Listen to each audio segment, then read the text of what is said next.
Hello mga ka-digital disciple. May nakita akong post na nagsasabing, ang Iglesia ni Cristo ay hindi kaaway. Taglay lamang nito ang mga katotohanan na hindi kayang tanggapin ng karamihan. At ayon sa kanya, ang tinubos daw ng Panginoong Hesus ay ang Iglesia ni Cristo na manalo. Base raw sa talata na nagsasabing, binili niya ang Iglesia sa pamamagitan ng kanyang sariling dugo. Pero linawin natin ito. Ang talatang ito ay mula sa Acts of the Apostles 20:28, kung saan sinabi ni San Pablo, "Pangalagaan ninyo ang Iglesia ng Diyos na binili niya sa pamamagitan ng kanyang sariling dugo." Mapapansin natin, hindi sinabi doon na Iglesia ni Cristo ni manalo. Ang sinasabi sa Biblia ay Iglesia ng Diyos o Iglesia ni Cristo sa kahulugan na mga mananampalatayang itinatag ni Jesus noong unang siglo. At sino ang nagtatag ng iglesyang iyon?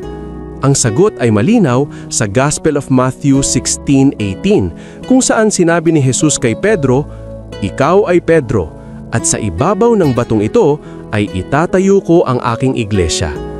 Ang iglesyang iyon ay patuloy na umiiral mula pa noong panahon ng mga apostol hanggang ngayon na makasaysayang kinikilala bilang ang Catholic Church na itinatag ni Jesus Christ.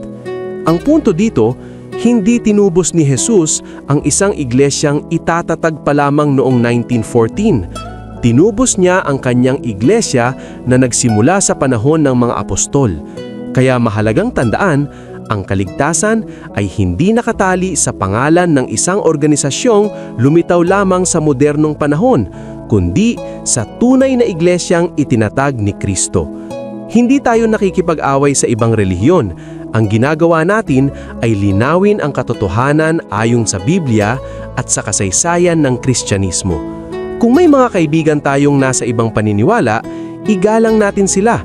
Pero ipaliwanag din natin ang ating pananampalataya ng may katotohanan at pag-ibig. Ako po si Brother Rai, online for Christ, offline with purpose. God bless!